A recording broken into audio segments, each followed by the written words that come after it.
Wala namang problema sa amin ng itay mo kung gusto mong pumisan sa amin dito sa bahay. Wala naman dito si Dayan. Si Carmela naman may sarili ng bahay sa likod. Oo nga, mabuti nga yun kuya para may kasama sina itay at inay dito. Kahit kasi nandyan lang kami, hindi naman ako nakakagawi lagi dito at inaasikaso ko rin ang mag-aama ko. Wala naman yatang trabaho si Ate Ines, kaya pwede niyang matulungan si inay sa mga gawaing bahay. Wala nga, kaya mahirap din. Lalo na umuupa lang kami tapos pareho pa nag-aaral ang dalawa naming anak. Kung dito na kayo titira, walking distance na lang ang eskwelahan. Sa lugar nyo yata medyo malayo at kailangan pang mag-service ang mga bata. Kaya nga mas malaking tipid talaga kung dito muna kami. Huwag po kayong mag-alala, Nay. Magbibigay naman ako ng panggastos para dito sa bahay. Hindi na kailangan. Sapat nang ipinapadala ni Dayan. Mag-ipon na lang kayo mag-asawa para kung sakaling umuwi ang kapatid mo at kunin na itong bahay, may pera kayong pang-upa o pampagawa ng sarili ninyo. Nay, kay Dayan po ba talaga mapupunta tong bahay natin? Hindi naman lingid sa inyo magkapatid na si Dayan ang tumubos sa bahay na ito at nagpagawa. Oo naman kuya, kung sakali man nabigyan tayo ni Dayan, edi tsaka natin tanggapin. Huwag niyo po sanang masamain ang sinabi ko. Nagtatanong lang ako. Hindi naman namin minasama. Mabuti na rin yon para maliwanagan kayo. Kuya, kailan nyo balak lumipat dito? Pag-uusapan pa namin ang asawa ko pagdating mamaya sa bahay. Sana bago magpasukan ng mga bata. Malayo pa naman ang pasukan Madali lang naman ang paglilipat kung sakali.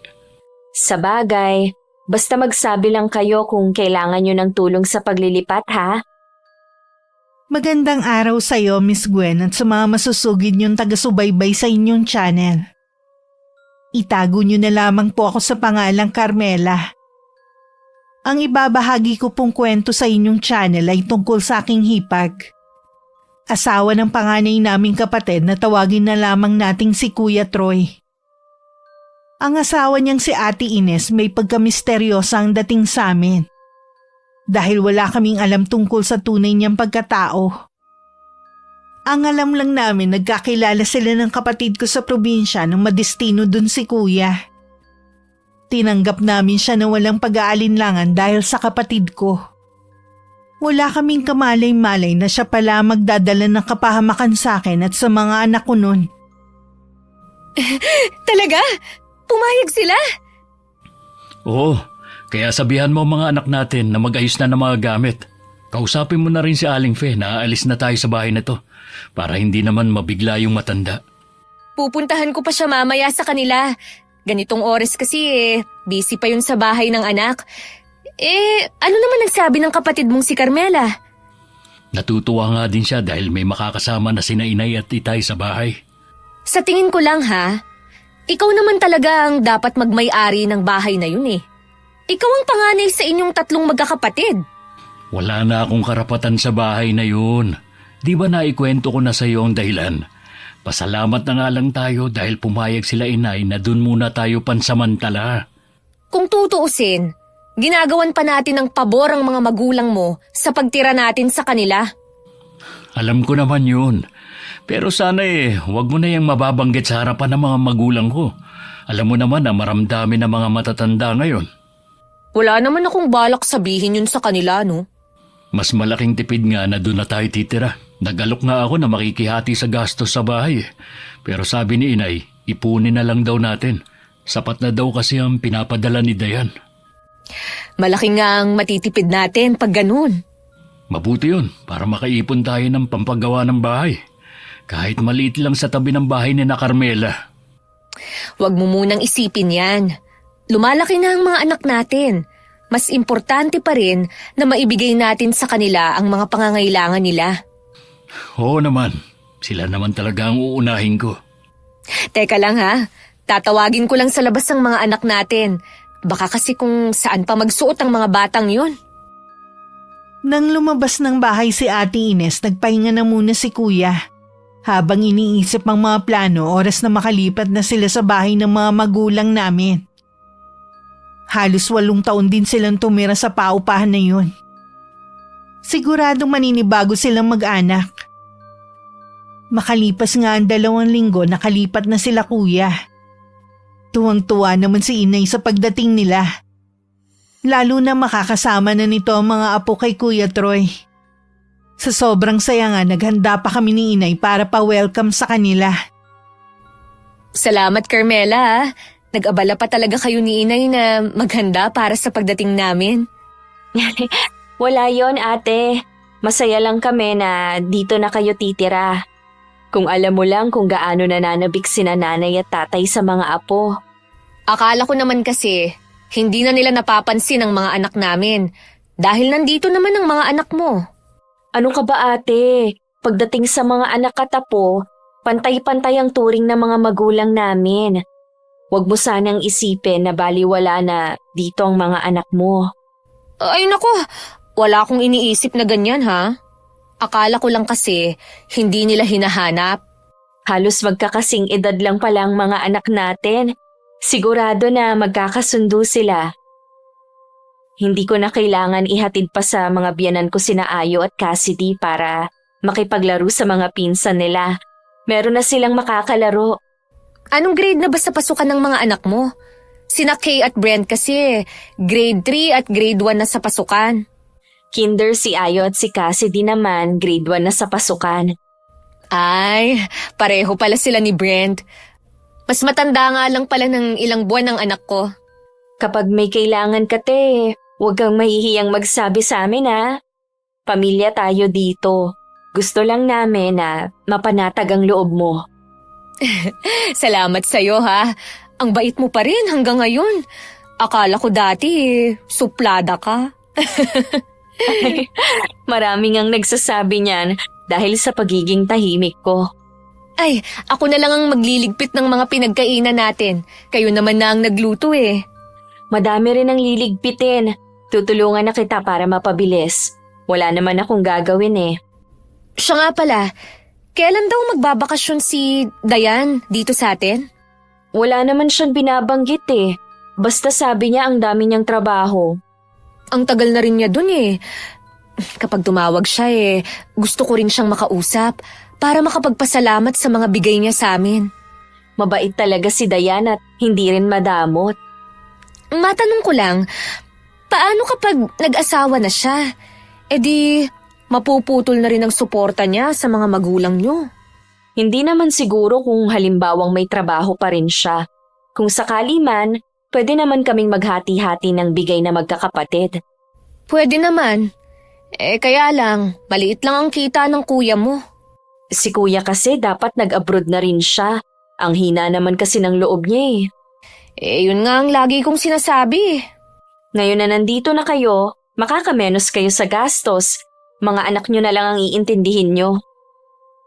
Sa tagal na nila nagsasama ni Kuya Troy, nun ko lang nakausap na matagal ang hipag ko. Mukha naman siyang mabait gaya ng sinasabi ni Kuya sa amin. Pero may iba akong nararamdaman sa paraan ng pakikipag-usap niya. Hindi ko na lang yun pinansin. At baka ganun lang talaga siya. Tulog na ba ang mga bata sa kabilang kwarto? Oo, bago ko sila iniwan, tulog na sila. Napagod ang mga yun sa pakikipaglaro sa mga pinsan eh. Mabuti naman at hindi sila nanibago rito. Kapag lumaki na sila, hindi pwedeng sa iisang kwarto pa rin sila matutulog, ha? Ikaw talaga. Patagal pa naman ang paglaki ng mga anak natin eh. Huwag mo namang madaliin. Aba, mabilis lang kaya ang panahon. Sinabi ko lang ito para alam mo. Alam ko naman. Bago pa naman sila magsilaki, baka may sarili na tayong bahay. Sa sahod mo ngayon, malabo ang sinasabi mo. Kita mo nga nagtataasan ang lahat ng bilihin at pati mga materyales. Ikaw talaga, minamaliit mo na naman ang trabaho ko eh. Nagsasabi lang ako ng totoo. Kung ikaw ba naman pumayag na mag-abroad noon, di sana, matagal na tayong may bahay. Uungkatin mo na naman ba ang bagay na yan?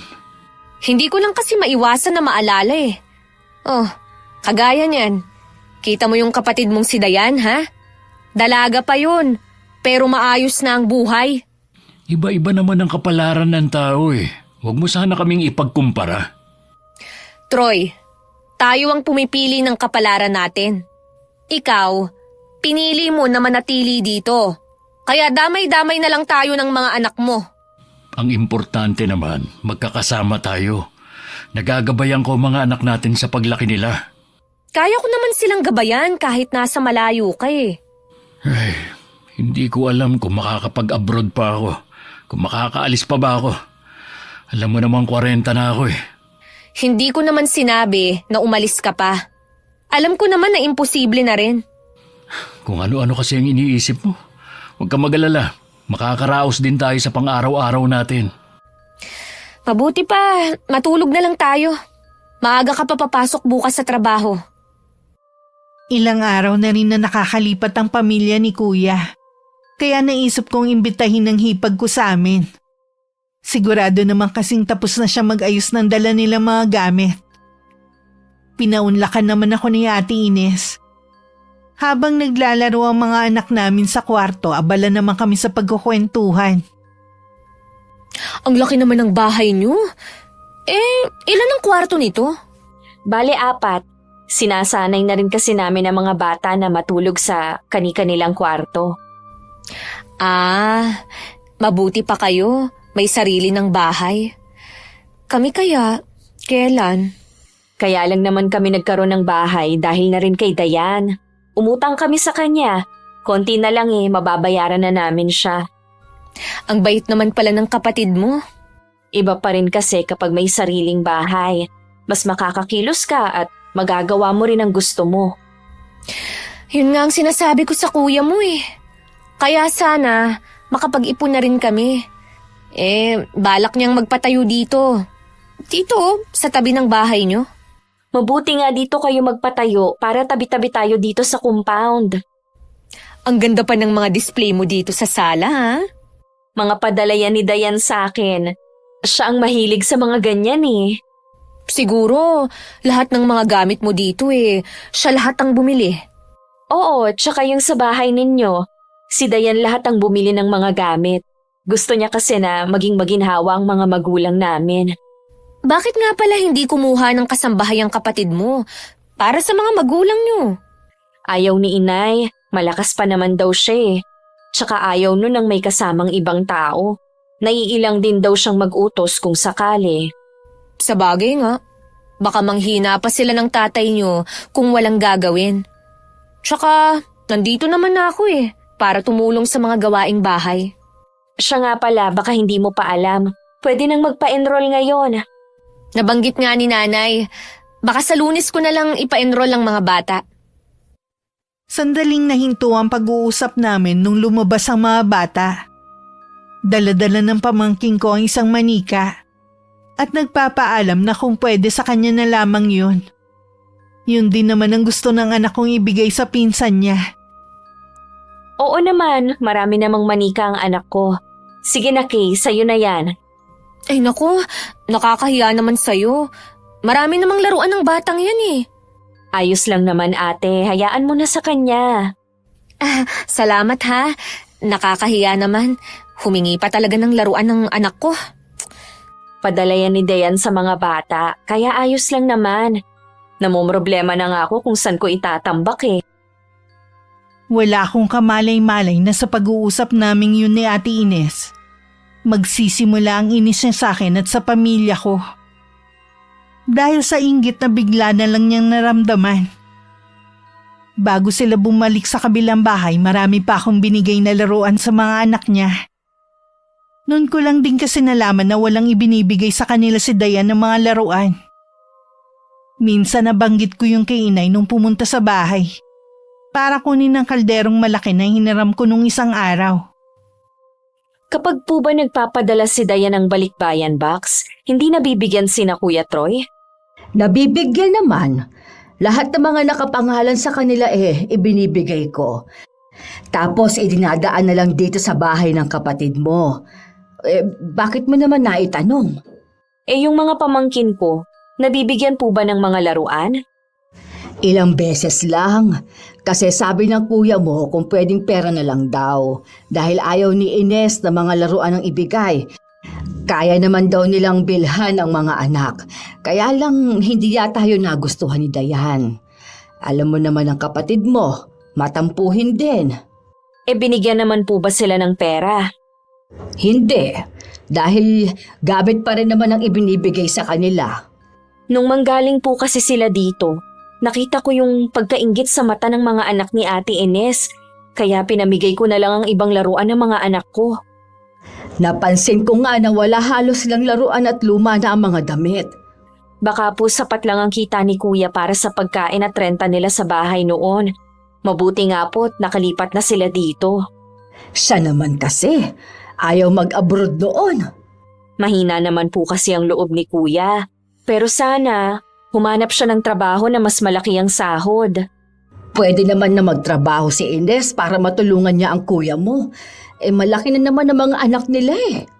Oo nga po, tsaka hindi nyo naman pababayaan ang mga apo ninyo kapag nakauwi na galing eskwelahan. Babanggitin ko na lang sa kuya mo kapag may pagkakataong makausap ko siya. Ano nga po pala ang gagawin nyo dito sa kaldero na ito? Diyan kasi ako maglalaga ng bulalo. Nag-request kasi ang tatay mo na yun ang gustong iulam. Huwag na nga pala kayo magluto, ha? Sige po, Nay. Namimiss ko na nga rin ang luto nyo eh. Mabuti sinabi ninyo agad. Maiwan na muna kita para maisalang ko na. Pumunta na lang kayo mamaya. Wala nang araw na yun si Ate Ines. Nasa eskwelahan para mag-enroll. Nagulat naman si Inay nang biglang umuwi si Kuya Troy. Nahalata agad ni Inay na parang masama ang pakiramdam ng kuya ko dahil namumula ang muka. Nang hipuin nga niya ang noo, agad niyang binawi ang kamay dahil sa init. Agad na niyang pinagpahinga si kuya sa kwarto nila. Nang maluto ang ulam, si nanay na mismo ang nagdala nito sa kanya. Dinalhan na kita ng pagkain. Higupin mo muna itong sabaw. Ininom mo na ba ang gamot na ibinigay ko sa'yo kanina? Opo, Nay. Wala pa po ba mag-iin ako? Wala pa. Tanghali na kasing umalis kanina eh. Kumusta na ba ang pakiramdam mo? Ayos na po. Pagkagising ko kanina masama na ang pakiramdam ko . Hindi ko naman nakalain na lalong sasama pagdating ko sa trabaho. Mismong supervisor na namin na nagpauwi sa akin. Baka mahawa ko pa raw mga katrabaho ko. Masama na pala ang pakiramdam mo eh. Tumuloy ka pa rin pumasok sa trabaho. Ay, pambihira kang bata ka. Sayang naman po kasi ang isang araw . Alam ba ng asawa mo na masama ang pakiramdam mo kanina? Opo, binigyan naman niya ako ng gamot kanina bago ako umalis. Sana pinigilan ka na lang niyang pumasok. Kesa ganyan. Oo nga po . Imbes na isang araw lang ang pahinga, ilang araw ka ding a-absent. Di mas lalo kang nawalan. Huwag mong abusuhin ang katawan mo. Iisa lang ang buhay natin. Kailangan ko pong magsipag, lalo na't lumalaki na ang mga bata. Gusto ko rin makapag-ipon para makapagpagawa ng kahit maliit na bahay lang. Ngayong nandito na kayo siguro naman makakaipon na kayo. Inuumpisa na nga namin na mag-ipon kaya lang po nagagamit pa rin. Gusto ko kasi kahit papano napapasyal ang mga bata para hindi sila lumaking ignorante. May sasabihin nga pala ako sa'yo. Huwag mo sanang mamasamain ha. Ano yun, Nay? Malaki na rin naman ang mga anak ninyo. Kapag umuwi naman na sila galing eskwelahan, hindi ko naman sila pababayaan. Ano po bang gusto niyong sabihin? Bakit hindi na lang kaya magtrabaho si Ines para makatulong sa'yo? Dati po sinabi ko na sa kanya yan. Ayaw po niya at hindi naman daw kami hikahos at ako daw ang lalaki. Natural daw na ako ang dapat magtrabaho. Oh, ano bang klaseng katwiran yan? Tama naman po siya . Kasi napapansin ko na walang bagong mga damit ang mga anak mo at payat din sila na para bang hindi naaalagaan ng asawa mo. Ganyan na po talaga ang katawan ng mga anak namin. Huwag naman kayo magsalita na parang pabaya ang asawa ko. Sa'yo nang nakikita ko. Tignan mo nga yung mga damit mo. Puro luma ang isinusuot mo. Minsan, hindi pa nga planchado. Minsan lang naman po dahil nasira ang plancha namin. Meron naman isa pang plancha dyan.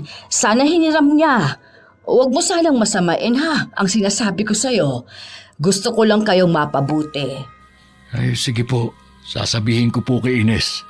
Baka nagbago na ang isip niya tungkol sa paghahanap ng trabaho. Hapon na nang dumating si Ate Ines at ang dalawang bata. Pinakain daw muna niya sa fast food ng mga anak bago umuwi. Nagulat din siya nang makitang nasa bahay na si Kuya Troy. Imbes na mag-alala, hindi pa niya nagustuhan ng pag-absent ito sa trabaho. Di ilang araw ka ding hindi makakapasok niyan.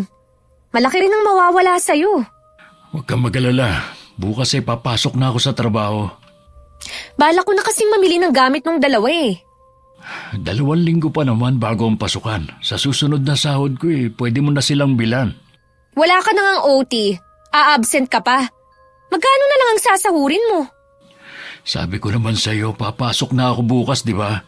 Paano kung hindi mo pa kaya? O di kaya, pagdating mo dun, pauwiin ka rin ng bisor nyo. Papakiramdaman ko bukas kung kaya ko na. Ay nako, ikaw naman kasi, hindi ka nag-iingat. Alam mo naman na mahirap magkasakit ngayon. Maiba nga pala ako. Baka gusto mo magtrabaho. Malalaki na naman ang mga anak natin Si nanay na lang daw ang bahalang mag-asikaso sa dalawa pagkagaling sa eskwela. Di ba napag-usapan na natin yan dati? Si Carmela ba? Pinagtatrabaho ng asawa niya, ha? Di ba hindi naman? Mas di hamak pa na mas maganda ang trabaho mo kaysa sa bayaw mo. Para nga mas makaipon tayo. Biruin mo, libre nga tayo dito sa bahay. Kung magtatrabaho ka, mas mabilis makakaipon at makakapagpatayo agad tayo ng bahay. Teka nga, bakit ba atat na atat kang umalis na dito? May sinasabi ba ang mga magulang mo, ha? Wala silang sinasabing kahit ano. Masaya nga sila at nandito tayo. Iniisip ko rin, paano kung biglang dumating si Dayan at mag-asawa? Makikipagsiksikan ba tayo rito? Alam mo kung tutuusin, may karapatan ka rin dito Ikaw ang panganay sa inyo. Ikaw pa ang mawawalan. Hindi mo yata naiintindihan ang sinabi ko Nung isinanla ni na inay ang bahay na ito, si Dayan ang tumubos nito at siya na rin ang nagpagawa. Kahit na, swapang din kasi ang kapatid mong yon. Kahit na siya ang tumubos nito, sana, konsiderasyon naman na ikaw ang kuya. Anong gusto mo? Ipagpilitan ko ang pagiging panganay ko, ganun ba? Oh, bakit nagagalit ka? Kasi ang hirap mong paliwanagan Pinipilit mo ba ang gusto mo? Sinasabi ko lang naman ang karapatan mo sa bahay na ito. Wala na nga akong karapatan sa bahay na ito. Kaya tayo nandito ngayon dahil sa kabutihang loob ng mga magulang ko.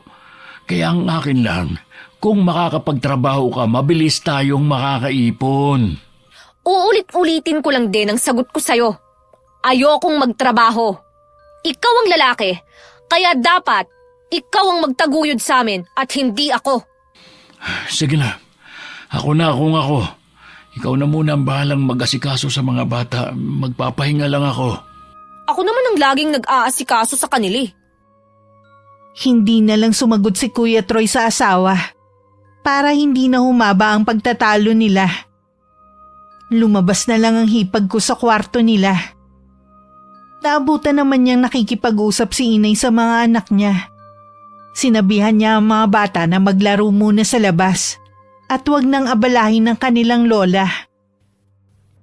Kumusta si Troy? Okay na po siya. Iniwan ko po muna para makapagpahinga. Mabuti naman. Kumusta nga pala yung pagpapa-enroll mo sa mga apo ko? Ayos naman ho. Ibinigay na rin yung listahan ng bibilhing school supplies. Hindi po pala libre dito ang mga gamit ng mga bata. Hindi Pero nagbibigay naman ng cash assistance sa mga estudyante. Mabuti na rin po. Malaking tulong din po kasi yun Ay, hindi ko pala naitanong kung kailan magpapa-enroll si Carmela? Kapag malapit na ang pasukan, tsaka lang yung nagpapa-enroll. Ganun ang hipag mo. Mabuti po si Carmela, no? Nagkaroon na agad ng bahay. 2 na rin naman ang anak nila ni Floyd, bago pa sila nagkabahay. Nabanggit nga po niya na tinulungan siya ni Dayan. Oo, pero utang naman. Nabayaran na naman nila yata yun eh. Mukhang malapit sila ni Dayan sa isa't isa. Oo, gawa siguro na pareho silang babae. Alam niyo po ba kung kailan ulit magbabakasyon si Dayan? Hindi eh. Mahilig kasi yun manurpresa. Minsan, paalis na siya doon bago pa namin malaman. Nakakatuwa talaga ang hipag kong yun. Mabuti hindi pa siya nakakaisip na mag-asawa. Sabi naman niya matagal pa naman daw. Gusto daw muna niyang bumawi sa amin ng itay niya. Ang swerte niyo naman po sa kanya. Swerte talaga kami mag-asawa sa kanilang magkakapatid. Lalong nakaramdam ng inggit si Ate Ines. Pakiramdam din niya lalo na pag-iwanan ng kapatid ko at estado nila sa buhay. Naisip tuloy niya na mali yata na dun sila tumira. Baka kasi hindi mapunta sa asawa ang bahay na yun. Lalo tuloy na dagdagan ng mga alalahanin niya. Katulad na lang kapag umuwi na si Dayan. Baka paalisin na rin sila sa bahay na yun. Malapit na ang pasukan nun. Naging abala na kami pareho. Napa-enroll ko na rin noong nakaraang araw ang mga anak ko at napasukatan na rin ng uniform. Abala kaya tayo ngayon. Maghapon kang hindi gumawi sa bahay ah. Kararating lang po kasi namin ngayon. Galing ako sa eskwelahan ng mga apo ninyo. Kinuha ko yung uniform nila at namili na rin ako ng mga gamit. Bakit iba yata ang uniform nila kesa sa mga anak ni Ines? Hindi naman po sila sa public dyan mag-aaral. In-enroll ko po sila sa private school. Ha? Hindi ba mahal? Mas gusto po kasi ni Floyd para daw mabigyan namin ng magandang edukasyon ng mga bata. Sa bagay nga. Hindi na nga maganda ang naririnig ko sa eskwelahan dito sa atin. Laganap daw ang mga bule. Nabanggit mo ba kay Ines na hindi mo dyan papapasukin ang mga anak mo? Tsaka ko na lang po babanggitin sa kanya. Kumusta na po pala si Kuya Troy? 2 araw din siyang hindi nakapasok. Nung pangatlong araw napilitan na rin yatang pumasok na lang sa trabaho dahil hindi maipinta ang muka ng asawa. Ano po bang napapansin ninyong ugali ni Ate Ines? Ewan ko ba? Baka mali lang din ako. Pero tingin ko sa kanya may ugaling itinatago. Malalaman pa natin sa mga susunod pa na mga araw. Ano po ang sabi ng itay? Wala namang pakialam yon. Ang mahalaga lang sa kanya ang mga apo at yung mga panabong niyang manok. Si nanay talaga oh. Hanggang ngayon ba naiinis pa rin kayo sa mga alagang manok ni tatay? Libangan lang naman niya yun Magastos din kasi ang mga alaga niya. Imbes na dito na lang sa bahay papuntang ipinapadala ng kapatid mo. Ayos lang naman kay Dayan. Hayaan nyo na lang si itay. Ano pa nga ba? Hindi na rin naman pasaway ang tatay niyo. Kaya hinahayaan ko na lang siya sa mga manok niya. Dumating ang araw ng pasukan. Pareho lang naman ang oras ng pasok ng mga anak namin ni Ate Ines. Kaya nagkasabay kami sa may gate. Naabutan na niya kami ng mga anak ko na naghihintay sa service. Kita sa kanya na hindi siya makapaniwala na iba ang suot ng mga anak ko na uniform. At may service pa. Hindi na rin naman siya nagtanong. Dahil nagmamadali na ang mga anak sa pagpasok. Nang maihatid sa eskwelahan ng mga anak, umuwi agad ang hipag ko sa bahay. Naabutan pa niya kami ni Inay na nagtatawanan. Niyaya siya ni Inay na makipagkwentuhan muna sa amin.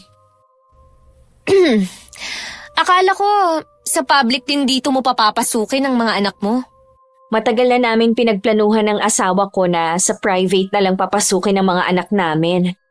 'Di ba pareho lang din naman ang turo? Siguro noon, pero ngayon kasi malaki na ang pagkakaiba. Mas mataas na ang standard ng pagtuturo sa private. Sayang naman ang ibabayad nyo. Tsaka may service pa talaga, ha? Okay lang naman na gumastos basta sa mga bata. Hindi siguro kayo nang hihinayang na gumastos dahil si Dayan ang magbabayad ng tuition fee ng mga anak mo. Naku, hindi ah. Kami ang sasagot sa pag-aaral sa dalawa naming anak. Oh, ang mahal kaya magpaaral sa private, ha? Magkano lang ba ang sahod ng asawa mo? Mahirap kasi yung mag-feeling social ka, tapos hindi rin naman mapaninindigan hanggang huli. Hindi mo yata alam kung ano na ang trabaho ng asawa ko ngayon, kaya mo yan nasasabi. Ines, iha, labas na tayo sa desisyon nila kung saan nila gustong papasukin ang mga anak nila. May kakayanan naman sila eh. Kahit pa sabihin dati na si Dayan pa ang gumastos, wala namang masama. Wala naman po akong masamang ibig sabihin. Kami nga rin po eh. Kaya naman naming papasukin sa private ang mga anak namin. Pero praktikal lang po kami ni Troy. Kanya-kanya naman kayo ng desisyon sa buhay. Ang mahalaga, pareho ninyong iniisip ang kapakanan ng mga apo ko. Oo nga po. Maiwan ko po muna kayo, ha? Magtutupi lang po ako ng mga damit namin. Sige, iha. Tinanguan ko lang si Ate Ines nang tumingin siya sa akin. Nung makita ko nang nakapasok na siya sa kwarto nila, tsaka lang ako nagsalita. Naiinggit po kaya siya sa akin dahil ipinasok ko sa private school ang mga anak ko? Siguro, nagulat din nga ako sa mga binitiwan niyang salita kanina. Parang lumalabas na ang tunay niyang ugali. Hindi naman siguro siya magpapakita ng kagaspangan ng ugali dito sa bahay natin, ano? Kailangan niyang matutong makisama. Sa loob ng silid, nagingit-ngit naman sa galit ang hipag ko. Tingin niya kasi nasapawan ko siya dahil sa ginawa ko. Nung tanghalian, hindi siya lumabas ng kwarto nila. Nagdahilan lang siya na masakit ang ulo. Hapon na nung lumabas siya para sunduin naman ang mga anak. Tapos nagkulong na naman siya. Pati mga pamangking ko ayaw niyang palabasin. Hanggang dumating si Kuya Troy. Naabutan pa niyang pinapagalitan ng asawa ang mga anak. Kaya pinalabas niya muna ang mga bata. Bakit ba pinapagalitan mo mga bata? Napakasimple lang naman kasi ng ipinapagawa ko. Hindi pa magawa ng maayos. Pero hindi dahilan yon para pagalitan mo sila. Baka mamaya marinig ka ni nanay at tatay. Magalit pa ang mga yun sa'yo. Mga anak ko ang mga dinidisiplina ko. Wala silang karapatan na makialam. Ayaw kasi nila na pinapagalitan ng mga bata. Kahit kami noon, madalang lang mapagalitan. Kayo yun. Iba na ang panahon ngayon, Troy. Matitigas na ang mga ulo ng mga bata. Kung hindi ko sila didisiplinahin ngayon, tayo rin ang mahihirapan. Bakit ba ang init ng ulo mo? Sabi ni Inay, hindi ka sumabay kanina sa kanila dahil masakit na ulo mo. Pati ba naman yun?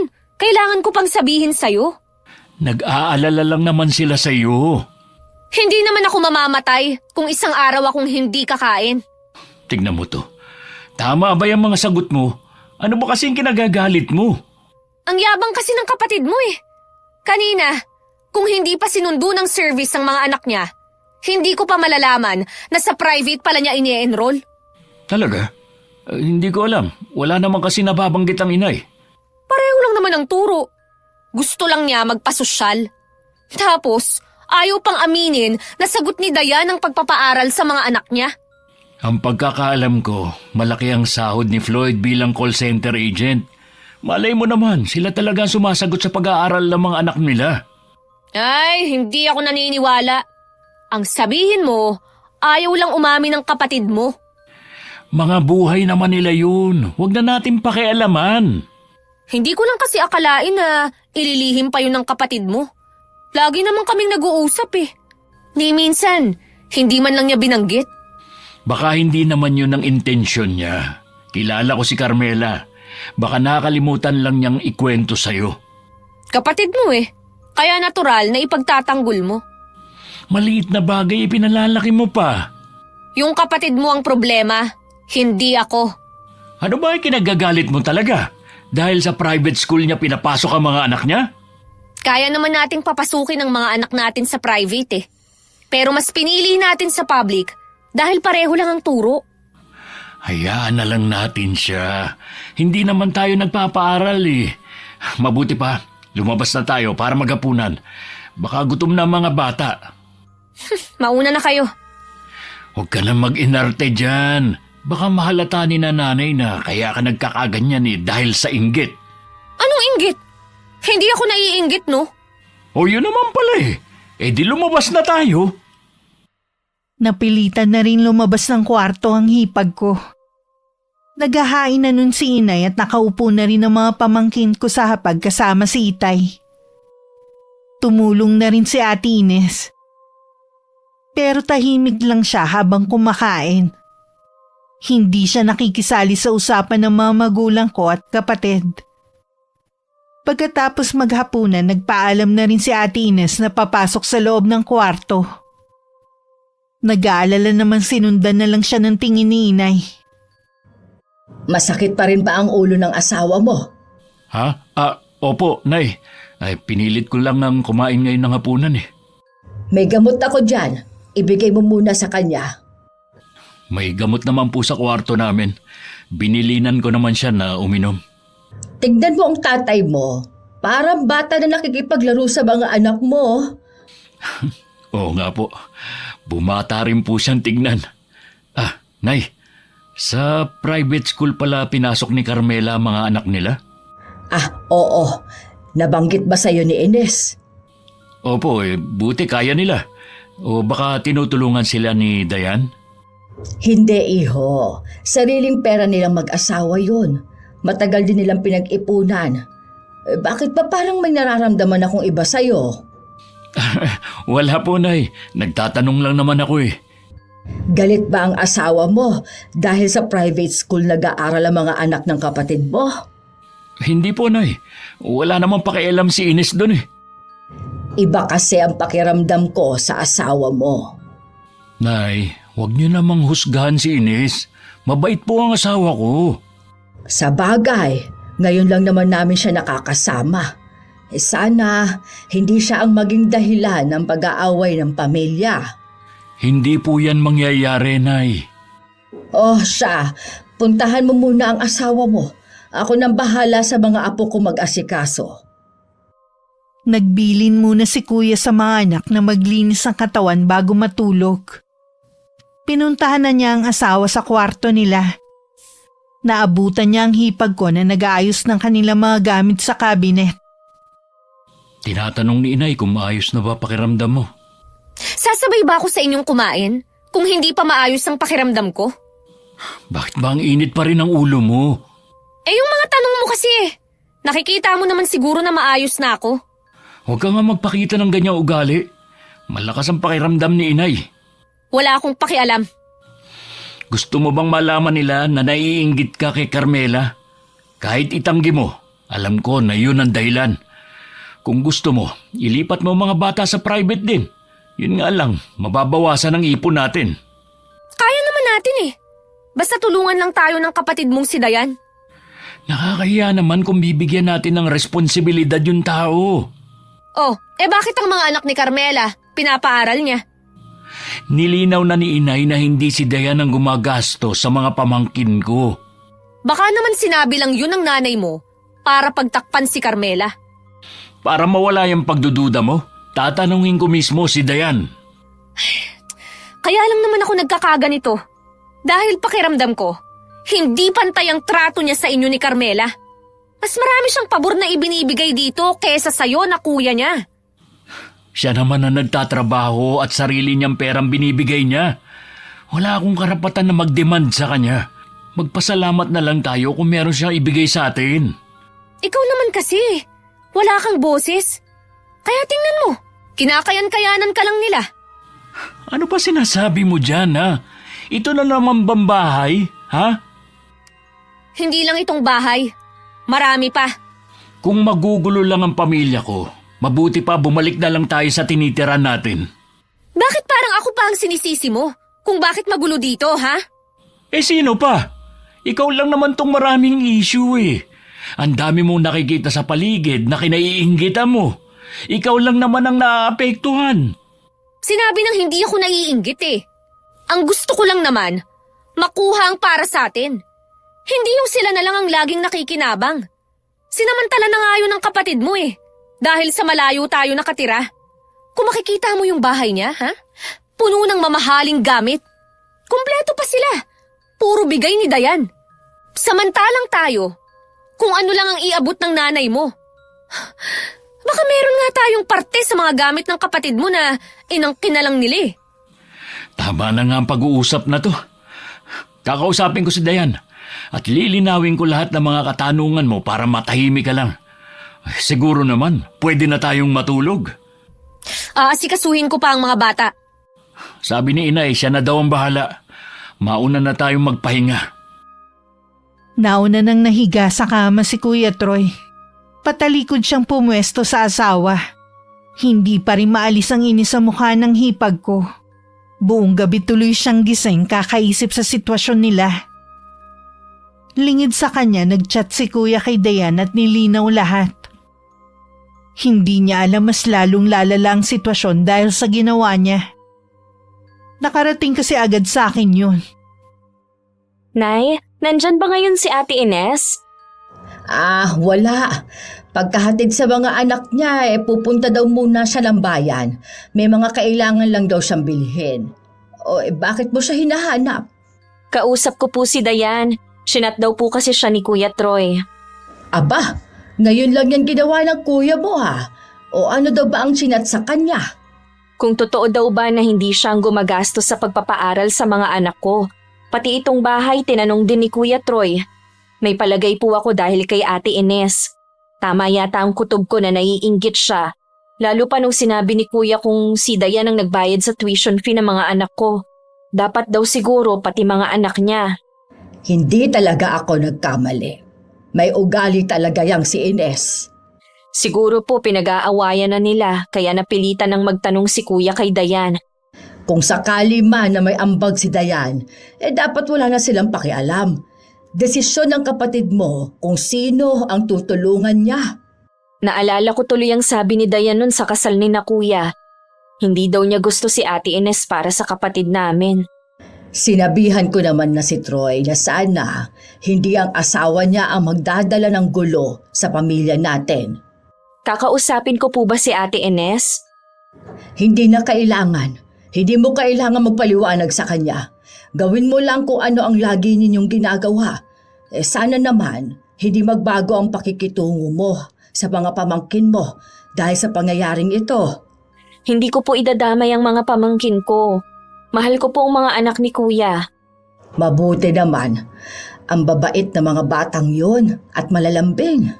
Parang tinatamad na tuloy ako na pumunta dito. Kayo na lang po ang pumunta sa bahay.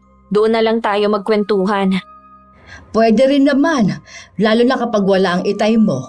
Huwag ka nang paapekto sa mga nalaman mo.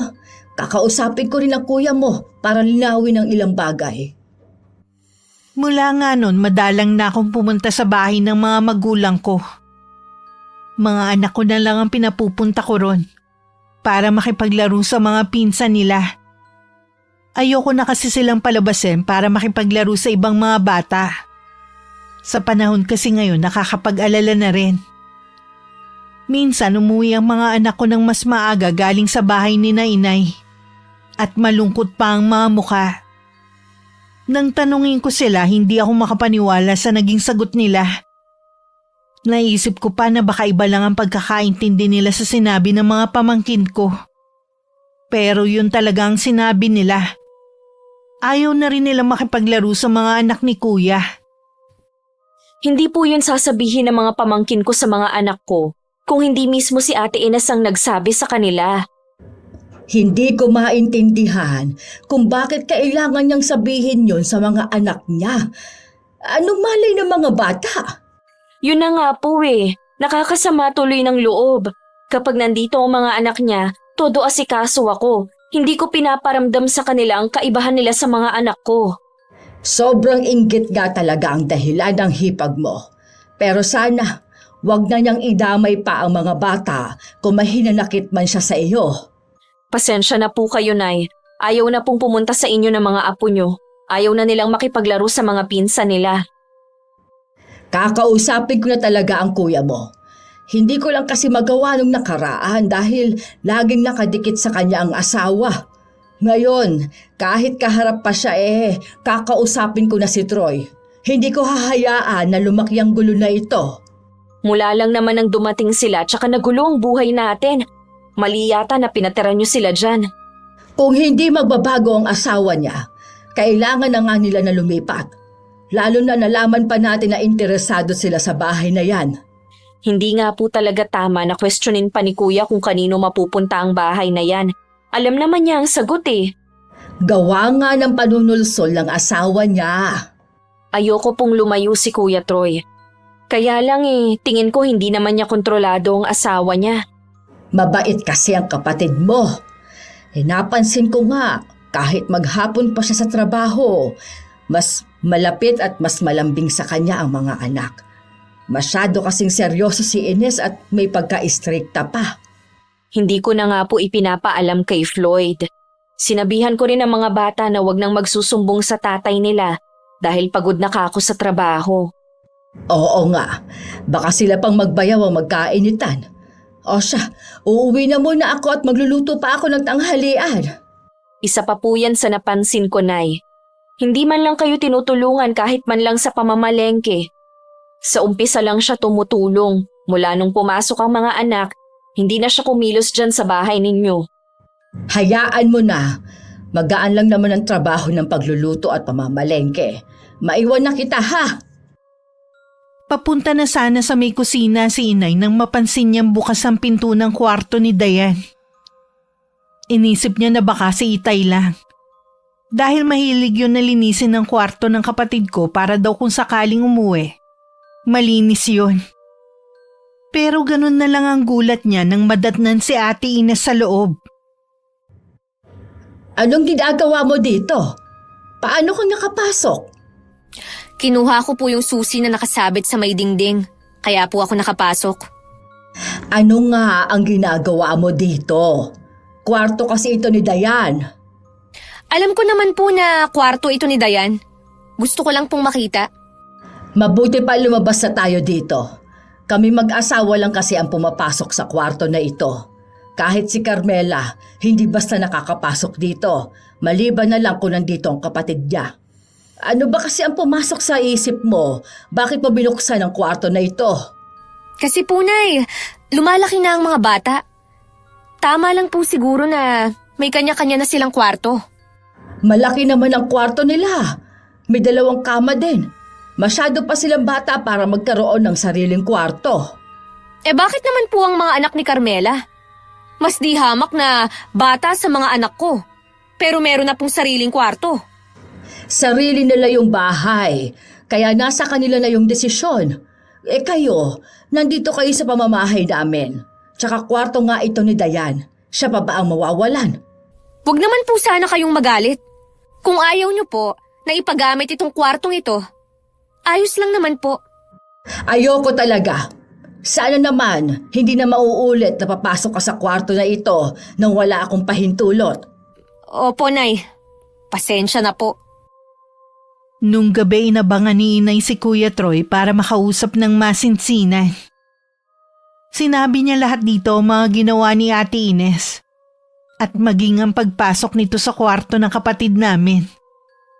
Para naman napaya si Kuya at nangako na pagsasabihan ng asawa. Masaya naman siyang sinalubong ni Ate Ines nang pumasok siya sa kwarto nila. Naabutan naman niya naglalaro ang mga anak na pinalabas na muna ni Kuya. Para makapag-usap sila ng sarili na ng hipag ko. May sasabihin ka ba? Bakit kailangan mo sabihin sa mga pamangkin ko na feeling sosyal kahit mahirap naman? Na kaya sila nakakapag-aral dahil sa tiyahin nila? Hindi ko yan sinasabi sa mga anak ni Carmela. Hindi nga ikaw, pero sinabi ng mga anak natin sa kanila. Ayaw na tuloy nilang makipaglaro sa mga anak natin. Bakit kailangan mo siraan ang mga pamangkin ko sa mga anak natin? Hindi pa nila naiintindihan yun. Totoo naman kasi ang sinasabi ko sa kanila. Di ba nilinaw ko na yan sa'yo? Nakausap ko na si Dayan na hindi nga daw siya nagbayad ng tuition fee ng mga pamangkin namin. Hindi nga ako naniniwala. Eh di wag! Kahit totoo pa yung hinala mo, wala kang pakialam kung kanino man gustong gastusin ng kapatid ko ang pera niya. Maliit na bagay, nagagalit ka. Pati ba ang pagpasok mo sa kwarto ni Dayan ay maliit na bagay lang, ha? Ano yung sinabi mo kay inay? Kailangan din ng tig-isang kwarto ng mga anak natin? Inis naman. Nakikitira lang tayo dito. Hindi mo pwedeng pakialaman ang lahat. Anong hindi pwede? Bahay mo to, Troy. May karapatan ka kasi ikaw ang panganay. Ang hirap mo naman makaintindi. Palibhasa kasi hindi ka nag-aral. Oo na! Hindi na ako nakapag-aral katulad nyo. Hindi mo ako kailangang insultuhin pa. Hindi pang iinsulto yun. Gusto ko lang ipamukha sa iyo ang katotohanan. Sumusobra ka na kasi. Maayos ang trato sa iyo ng pamilya ko pero ikaw, gusto mo magkagulo rito. Ginagawa ko lang naman ang tama eh. Bakit hindi mo ako maintindihan? Anong tama sa ginagawa mo? Ha? Ang angkinin ng bahay na ito? Pakialaman ang kwarto ng kapatid ko na siyang gumagastos sa bahay na ito? Ang mag-isip bata at kaingitan ng kapatid ko at mga anak niya, yung ba tama sa'yo? Huwag mo kong daanin sa iyak. Napupuno na rin ako sa'yo. Dahil sa pamilya mo, nagbago ka na. Dahil sa ugali mo, kaya ako nagkakaganito. Kapag hindi ka pa nagbago, babalik tayo sa dati nating bahay. Ayoko nang bumalik doon. Mas gusto ko na dito. Kaya nga magbago ka. Dahil hindi lang yon ang gagawin ko. Baka hiwalayan na rin kita. Lumabas muna ng kwarto si Kuya Troy at nagpahangin sa labas ng bahay. Nilapitan naman siya ng mga magulang namin. Alam nila na kahit na matanda na si Kuya, kailangan pa rin silang mga magulang. Narinig din kasi nila ang pagtatalo ng dalawa. Minsan lang makialam si Itay kapag kailangan na talaga. Uy, kung gusto ng asawa mo na sa private din mag-aral ang mga anak ninyo kami na lang ang gagastos. May pensyon naman ako at malaking padala sa amin ng kapatid mong si Dayan. Oo nga anak. Basta sa ikabubuti ng mga apo namin, gagawin namin lahat para sa kanila. Para hindi na rin maghinanakit ang asawa mo. Hindi naman po tama na kayo ang gumastos. Kaya naman po namin silang ipasok sa private school.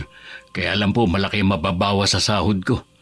Gusto ko po kasi na makapag-ipon para makapagpagawa na kami ng sarili naming bahay. Kaya lang pati mga bata naaapektuhan na. Hindi ko gusto ang ginawa ng asawa mo nasiraan ng mga pamangkin mo. Hindi ko po kukonsintihin ang bagay na yon. Kakausapin ko ang mga anak ko at paliliwanag na mali yun. Sa loob ba ng ilang taon na pagsasama ninyo, ganyan na ang ugali ng asawa mo? Nasanay na lang po ako dahil mahal ko ang pamilya ko. Hindi ko naman po hahayaan na magulo ang bahay na ito dahil sa asawa ko. Naisip ko po na lumipat na lang ng ibang bahay. Bigyan pa natin ng isang pagkakataon si Ines. Baka hindi lang siya sanay na makisama. Hanggang ngayon, Iyo, hindi pa namin alam kung taga saan ang asawa mo at nasaan ang pamilya niya. Ulila na po siya sa mga magulang at hindi na rin niya alam kung nasaan ang mga kapatid niya. Tiyahin lang po niya nagpalaki sa kanya. Sa pagkakaalam ko po pinaampo ng mga kapatid niya dahil sa hirap ng buhay nila noon. Kawawa naman pala ang asawa mo.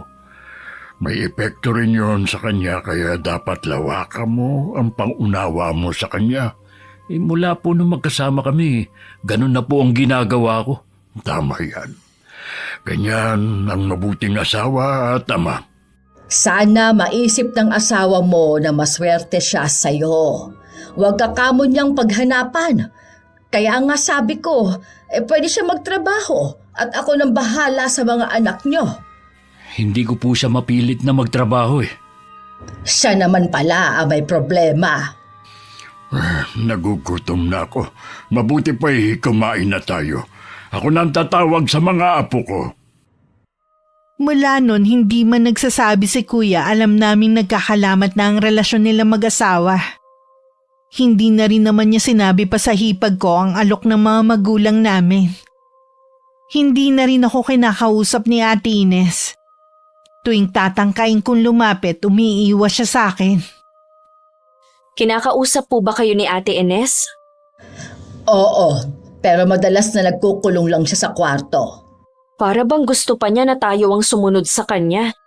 Nalulunod siya sa matinding inggit sa'yo. Alam mo bang nahuli ko siyang nasa loob ng kwarto ni Dayan? Po? Anong ginagawa niya doon? Ako nga hindi basta napasok sa kwarto na yon. Yun nga ang sabi ko eh. Gusto niya kasi na tig-isang kwarto din ng mga anak katulad daw ng mga anak mo. Grabe naman siya, nakikitira lang naman sila dito sa bahay niyo. Siguro hindi niya matanggap na ganoon ang buhay nila mag-asawa, lalo na't panganay ang kuya mo. Okay naman ang trabaho ni kuya. Hindi lang kasi siya makontento. Kung gano'n naman pala, maghanap siya ng trabaho. Total malalaki na ang mga anak niya. Sinabi na yan ng kapatid mo, kaya lang hindi niya mapilit din. Kung ganyan po pala ang ugali niya, sa ibang lugar na lang sila magpatayo ng bahay. Ayokong maging kapitbahay ko sila. Wag ka namang ganyan. Alang-alang sa kuya mo, pakisamahan mo na lang ang hipag mo. Sige na nga po. Malapit na pala ang birthday ni Cassidy. O anong plano ninyo? Gusto po niya na magpakain sa mga kaklase niya dahil may pasok naman po yun. Sa araw ng linggo naman po gusto ni Floyd na maghanda dito para maimbita pong mga kamag-anak natin. Nag-alok nga po pala si Dayan na siya na ang sasagot. Pa-birthday daw po niya sa pamangkin. Parang ayoko nga pong tanggapin. Bakit naman? Kumpara naman sa bata. At isa pa, kapag nagkaroon na rin ng pamilya ang kapatid mo, hindi na niya yon magagawa sa mga pamangkin niya. Baka po kasi makarating na naman kay Ate Ines. Magalit na naman yun sa akin. Wala siyang karapatang magalit. Kapag nakarinig pa ulit ako sa kanya, makakarinig na siya ng hindi maganda sa akin. Maayos ang pakikisama natin sa kanya. Dapat din siyang matutong makisama din. Ang hirap pala kapag may pinangingilagan ka na wag masaktan. Sobra-sobra na ang pangunawa natin sa kanya. Sana wag naman niyang sagarin. Kapag handa na po ang lahat, tsaka na lang po natin sabihin kina kuya. O sige, mabuti pa nga.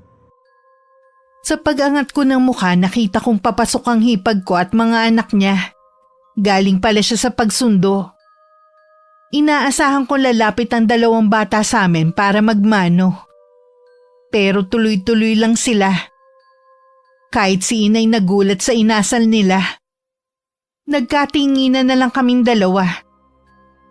Hindi ko na po matagalan ng ugali niya. Pati mga bata tinuturuan niya na hindi gumalang. Kahit man lang sana sa inyo magmano sila. Hindi ko na rin talaga nagugustuhan ang ugali ng babaeng yan. Siguro, mas maigi na siya na mismo ang kausapin ko imbis na ipadaan ko pa sa kuya mo. Mabuti pa nga po. Hindi naman po kasi kaya ni kuya ang asawa niya. Ngayon ko na siya kakausapin. Dito ka lang muna ha. Inatok ni inay ang kwarto ng mag-iina. Lumabas naman agad si Ate Ines. At para bang nagulat na kinatok siya ni inay. May kailangan po ba kayo, inay? Ganyan ba talaga ang ugali mo ha? Tapos gusto mo pang ipamana sa mga apo ko. Hindi ko po kayo maintindihan, nay. Huwag ka na magpanggap na inosente. Tinanggap ka namin sa bahay na ito dahil kay Troy. Sana naman matuto kang makisama sa amin at rumispeto. Ano na naman po ba ang ginawa ko? Dito tayo mag-usap sa hindi maririnig at makikita ng mga anak mo ang paiyak-iyak mo. Hindi ko naman po gusto na makita ng mga anak kong tinatrato niyo ako ng ganito. Alam mong maayos ang trato namin sa'yo. Ikaw lang itong maraming itinatago. Sabihin niyo na po kung anong kailangan niyo. Tuturuan ko pa po ng assignment ang mga anak ko. Wala rin namang silbi ang pagpasok sa paaralan ng mga anak mo. Hindi mo nga maturuan ng tamang asal. Para kayong walang nakitang tao na tuloy-tuloy lang. Ayaw mong turuang gumalang ang mga anak mo. Gusto mo ata na maging tulad mo ang mga yan.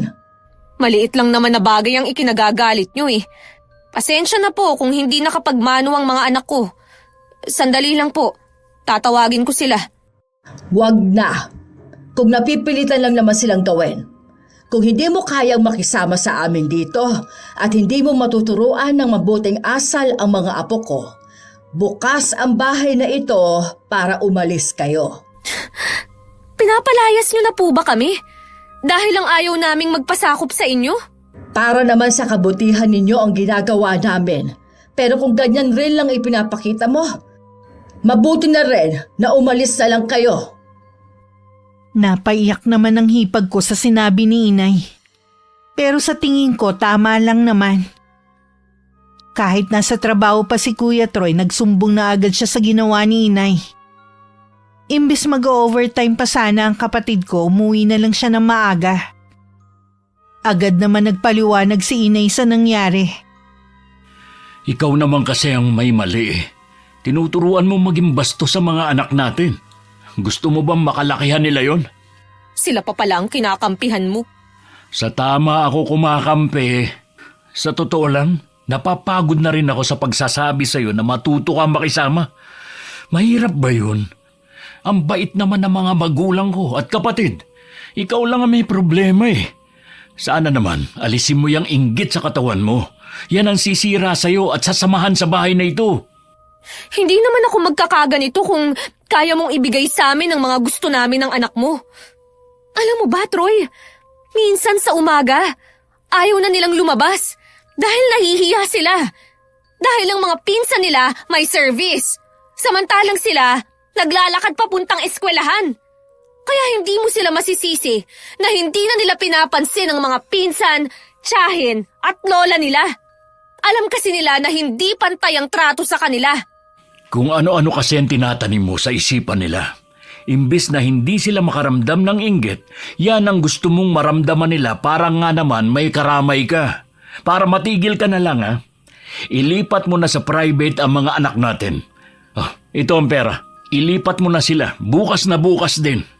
Kung pera mo ang gagamitin, sige, paano tayo makakaipon? Hayaan mo nang wala tayong ipon. Basta masunod lang yung kapritsyo mo. Huwag mo na akong gagalitin pa kapag hindi mo na-enroll ang mga bata sa private school. Dapat kasi... Tama na! Ayoko na makipagtalo pa sa'yo. Sundin mo na lang ang sinasabi ko sa'yo.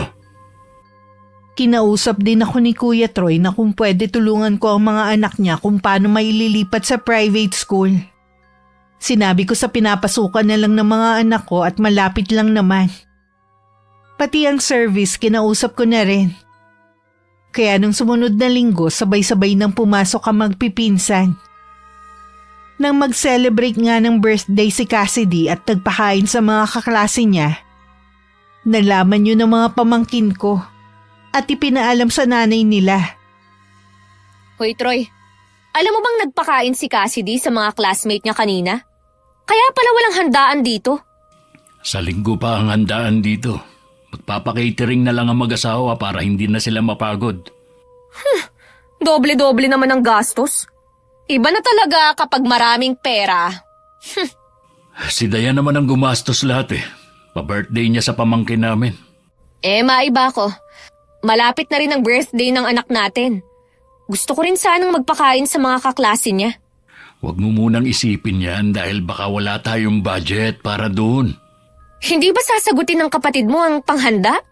Hindi ako hihingi sa kanya. Nakakahiya naman. Magkukusa naman siguro siya. Hintayin na lang natin.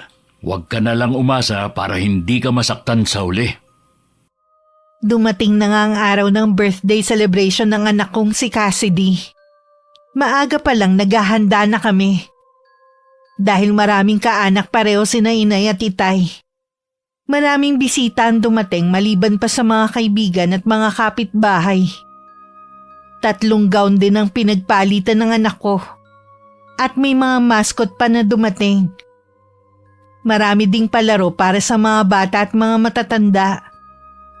May mga bumati at nagbigay din ng mensahe. Sumunod na bumati at nagbigay pa ng wish ay ang mga anak ni na kuya. Ang masayang party at ngiti sa labi ko na palitan na marinig namin ang wish ng anak ni kuya na si Kay.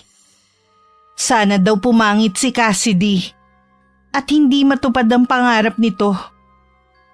Wala sa loob ko na napatingin ako sa hipag ko. Nakangiti lang siya habang nakatingin sa harapan. Nung umiyak ang anak ko, para akong naimasmasan at patakbo ko siya nilapitan. Kumusta si Cassidy? Napagod siguro kaya nakatulog na. Pasensya ka na sa nangyari ha. Pinalo ko na ang anak ko dahil kahit ako hindi ko nagustuhan ang sinabi niya. Hindi mo na sana siya pinalo. Pinagsabihan mo na lang. Kailangan ko yung gawin para tumanim sa utak niya na mali ang ginawa niya. Wala man lang ginawa ang asawa mo, iho. Hindi ko man lang siyang nakita na lumapit sa anak nyo para patigilin. Para bang natutuwa pa siya. Hindi ko tuloy maiwasang isipin na siyang nag-utos na sabihin yon. Nay naman, hindi yun sasabihin ng asawa ko. Huwag niyo naman pong pag-isipan ng masama si Ines. Oo nga naman po, Nay. Baka na-impluwensyahan lang ang mga bata sa eskwelahan nila dati. Hindi naman lingid sa amin na malaki ang inggit ng asawa mo kay Carmela. Sana naman hindi niya idamay ang mga bata. Sa totoo lang, Troy, napupuno na ako sa asawa mo. Ako na po ang humihingi ng tawad kung may nagagawa man po siyang mali sa pamilya natin. Pakiramdam ko parang ang bigat na ngayon ng buong compound namin dahil kay Ate Ines. Kahit nasa iisa na lang eskwelahan ng mga anak namin, mas pinili ko na lang na wag na siyang pansinin. Ni minsan din kasi hindi siya nakipag-usap para humingi ng tawad sa ginawa ng anak niya. Isang linggo na lang birthday na rin ng anak niya at gusto rin niya magpakain sa eskwelahan. Malapit na ang birthday ni Kay. Nag-chat na ako sa advisor nila na magpapakain ako sa room. Tinanong ko kasi kung ilan ang classmate ng anak natin. Meron ka bang naitatabing pera dyan? Hindi pa ba nagpadala si Dayan? Kasi plano ko na maghanda rin sana dito . Wala namang kasing. Oo nga pala, birthday na ng apo ko. Bibigyan ko nga pala siya ng pera para mabili niya ang gusto at makakain kayo sa labas. Anay, hindi pa po ba nagpapadala si Dayan? Bakit na ba nasali sa usapan si Dayan? Nay, wala po. Kasi po, gusto ko na ipaghanda rin si Kay sa birthday niya. Dito rin po sa bahay sana. Kung may pera ba kayo, di sige, tutulong kami. Ito naman si nanay Kaya nga po tinatanong ko kung nagpadala na ang anak nyo para sa birthday ni Kay. Ano ba itong asawa mo, ha, Troy? Bakit pati paghahanda sa birthday ng anak nyo gusto pang iasa sa kapatid mo? Pasensya na kayo, Nay. Pwede ba, Ines? Tumigil ka na. Hindi magpapadala ng pera si Dayan. Wala rin akong panghanda dahil sapat lang sa pag-aaral ng mga anak natin. Ang sahod ko ngayon. Bakit naman ang anak ni Carmela? Nagpakain na nga sa school. Bongga pa ang party dito sa bahay. Ines, sa tingin mo kaya gaganahan pang magbigay ng panghanda si Dayan pagkatapos ng ginawa ng anak mo, ha? Ambisyosa ka masyado. Walang handaan na magaganap dito kung anak ko lang din ang inaasahan ninyo. Matapos sabihin yun, tinalikuran na ni Inay ang mag-asawa. Naiiyak naman sa galit ang hipag ko. Si Kuya Troy naman na natiling nakatungo. Nakakaramdam din kasi siya ng hiya. Paano yan? Nasabi ko na sa advisor ng anak mo ang plano ko. Sige, gagawa ako ng paraan para matuloy ang pagpapakain ng anak mo sa mga kaklase niya. Pero yung handaan dito sa bahay, hindi na matutuloy yun. Hindi na natin kakayanin pa. Kumain na lang tayo sa labas. Naalala ko, nagpapasama nga pala si tatay. Maiwan na muna kita, ha? Sige. Magbabayad kayo ng mahal sa ginawa niyo sa amin ng mga anak ko. Sumpain ka, Carmela! Kasama ng mga anak mo! Abala ko nun sa may kusina nang biglang nagpatay-sindi ang ilaw. Bigla rin lumakas ang hangin na wala namang kanina. Nagkaroon din naman agad ng kuryente. Tsaka ko isinara nag-iisang bintana sa kusina. Baka dun kasi pumapasok ang hangin.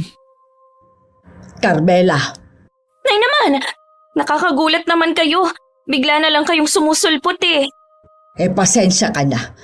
Ano bang ginagawa mo? Isinasara ko na po itong bintana. Pumapasok po kasi ang hangin. Galing naman ako sa labas. Wala namang hangin. Kanina po kasi ang lakas. May kailangan po ba kayo? Nainis na kasi ako kay Ines. Gusto pa naman magpa-party para sa anak pero gasto si Dayan. Naku po, Nay, nakausap ko po si Dayan. Sa susunod nga daw hindi niya bibigyan ng mga anak ni Kuya. Sa lahat daw ng ayaw niya yung sutil. Inggitera naman kasi ang hipag mo. Lahat ng makita sa'yo gusto gayahin. Mas lalo lang akong naaawa kay Kuya. Naiipit siya sa asawa at sa atin.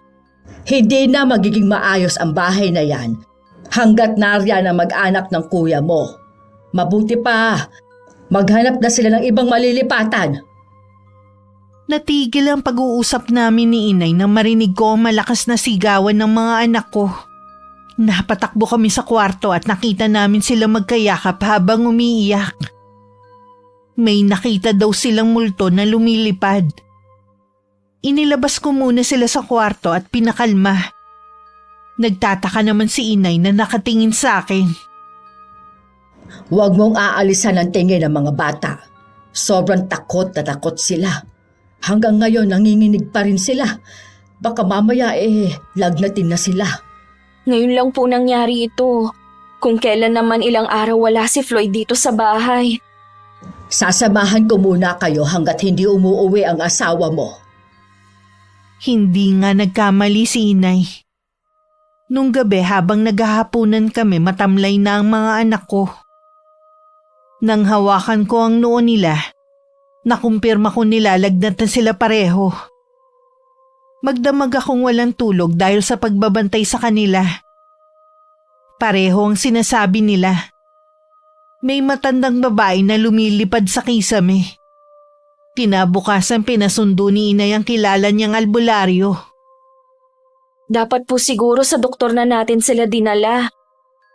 Kapag hindi bumuti ang lagay nila sa albularyong ipinatatawag ko, saka natin sila dalhin sa doktor. Ano po bang iniisip niyo na sakit ng mga anak ko? Baka kasi tinatao sila. Ngayon lang kasi nangyari ito sa kanila.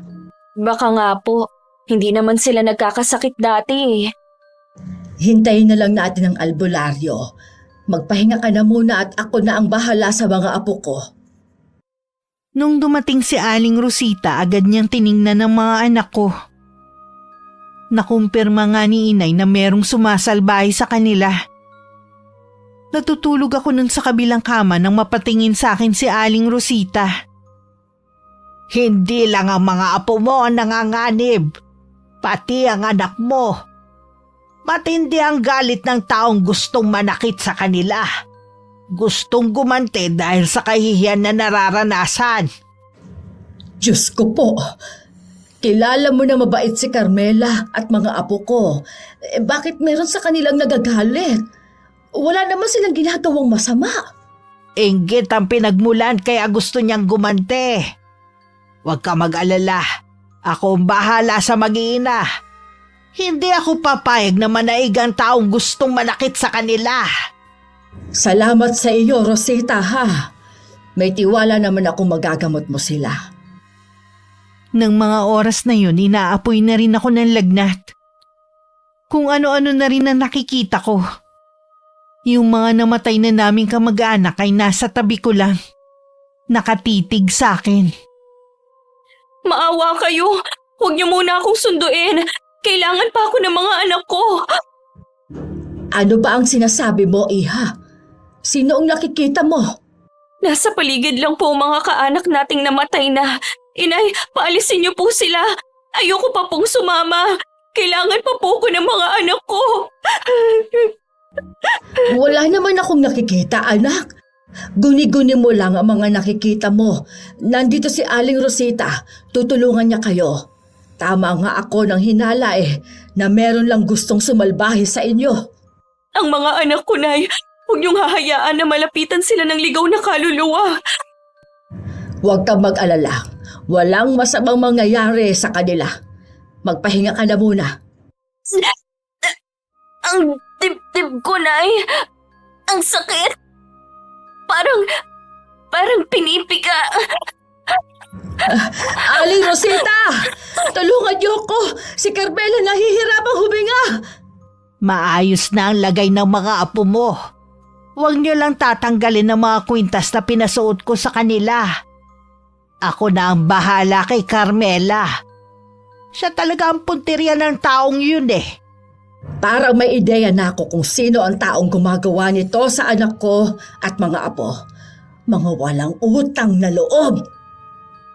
Nang mga oras na yun, abala sa pag-oorasyon sa maliit na altar si Ate Ines. Lingid pala sa aming kaalaman sa kanya ipinamana ng tiyahin ng karunungang itim. Lihim niya yung pinag-aralan. At ilang beses na rin niya yung nagamit sa mga taong kinaiinisan niya sa dati nilang tinitirhan. Kaya bago pa man sila lumipat sa bahay ng mga magulang namin, bihasa na siya sa paggamit ng kulam. Sa taong labis kong kinasusuklaman, habang buhay kang magdurusa. Bawat sakit na mararamdaman mo, parang latay ng latigo sa iyong balat. Mamalasin ka rin habang buhay. Hindi ka magiging masaya hanggang may galit na nananahan sa aking puso. Isasama ko na ang buo mong pamilya. Sinasabi ko na nga ba? Ikaw ang nasa likod na nangyayari sa mag-iina! Nay, bakit po kayo nandito? Paano kayo nakapasok? Nakalimutan mo na bang nasa akin ang mga susi? Pagkatapos kang tanggapin sa bahay namin, ito pang igaganti mo. Isa ka palang mangkukulam na mananakit sa pamilya namin. Halika dito! Ihahantad ko tunay mo pagkatao! Ha? Bitiwan niyo po ako! Hindi ako pwedeng lumabas dito! Hindi mo ba maiwan yung altar, ha? Sisirain namin yan! Lucio, huwag kang tumayo lang dyan! Sirain mo ang altar na ginawa ng babaeng yan! Ay, oo, sisirain ko na.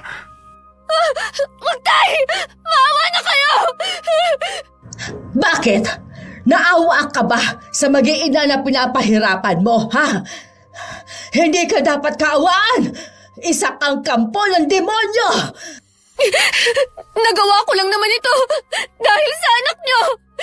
Masyado siyang mayabang! Hindi naman sariling pera niya ang ginagastos niya! Puno ka kasi ng inggit sa anak ko! Yan ang nagtulak sa iyo para gumante kahit wala naman silang ginagawang masama sa iyo! Nasira na ang altar. Anong sunod nating gagawin? Ilabas mo lahat na ginagamit niya. Kailangan masunog ang mga yan. Ay sige, ako nang bahala sa mga ito. Wag! Ibalik niyo yan sa akin! Yan na lang ang alaala ng tiyahin ko! Ang dapat sumama ka na sa tiyahin mo para wala ka nang nasaktan pa. Lumayas ka sa pamamahay namin. Hindi ko matatanggap na isang demonyo ang manugang ko. Wala kayong karapatan na palayasin ako sa bahay na to! Kailangan kong makausap ang asawa ko at mga anak ko! Hindi ako papayag na mahawaan mo ang mga apo ko. Ikaw lang ang aalis sa bahay na to. Hindi ka karapat-dapat sa pamilya namin. Ano nangyayari dito? Sinusunog na ni Itay ang mga gamit sa pangkukulam ni Ate Ines nang biglang dumating si Kuya at ang dalawang bata.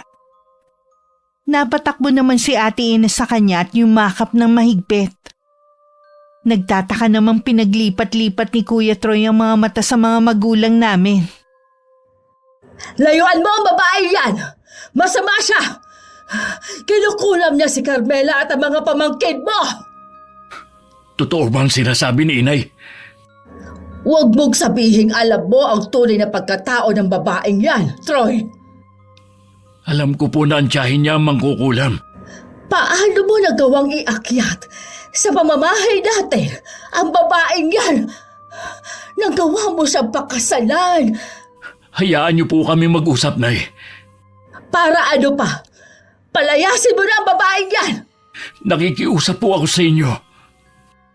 Napilitan namang pagbigyan ng mga magulang namin ng kahilingan ni Kuya. Pero hindi pumayag na sa loob ng bahay sila mag-usap. Ang sabi mo, hindi mo yayakapin ang buhay na meron ng tiyahin mo. Bakit mo nagawa yun kay Carmela at sa mga anak niya? Masyado lang akong nabulag ng inggit ko sa kapatid mo. Patawarin mo na ako, Troy.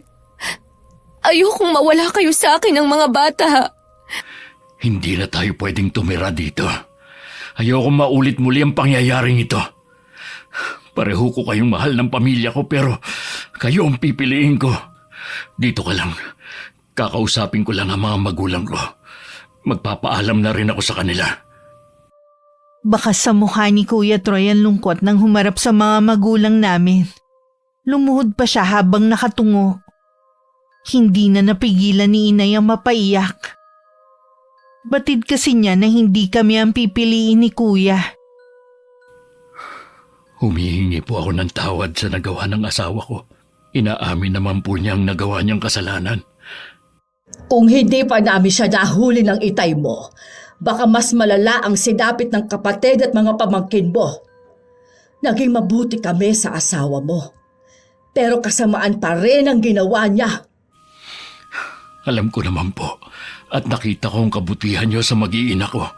Ibig bang sabihin yan? Mas pinipili mo ang babaeng yun? Hindi ka ba natatakot na baka gawin din niya sa'yo ang ginawa niya sa mag-iina? May tiwala pa rin po ako sa asawa ko. Patawarin niyo ako, Nay. Tay, kung siya man ang pipiliin ko, baka ito na rin po ang huli nating pagkikita. Tutulman ako sa desisyon mo. Irerespeto ko pa rin. Lagi mo lang tatandaan. Bukas ang bahay na ito sa inyo ng mga apo ko kung gusto ninyong bumalik. Salamat po, Tay. Mag-iingat po kayo lagi ng Inay. Kayo na po ang bahala sa kanya.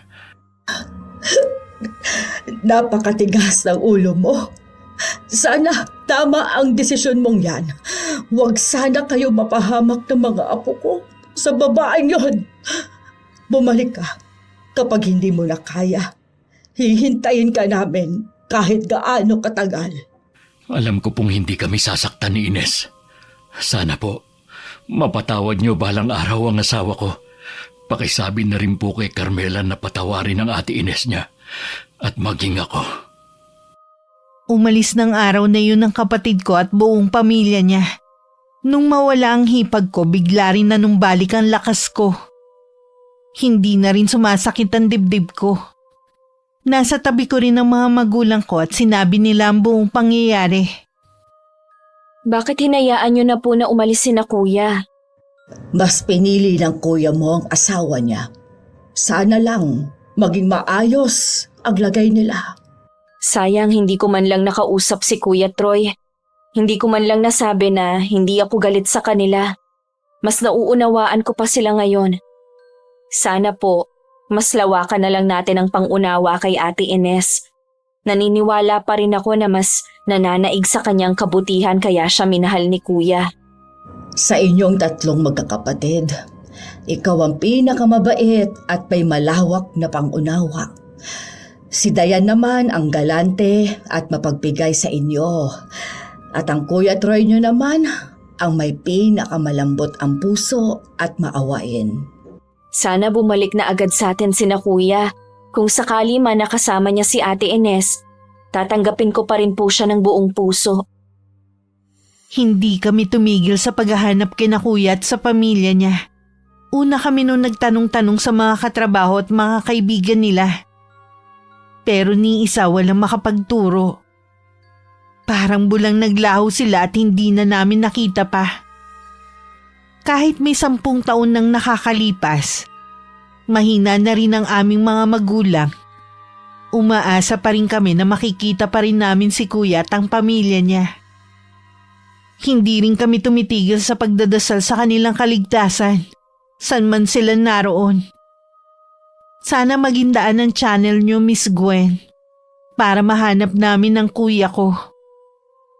Kung isa ka man sa mga taga-subaybay ng channel na to, Kuya Troy, kung maisip mo man nakahalin tulad dito ng pangyayari sa pamilya natin noon, gusto ko ipaalam sa'yo na kailanman hindi kami nagalit sa'yo. Hanggang ngayon naghihintay pa rin kami sa pagbabalik mo. Wakas,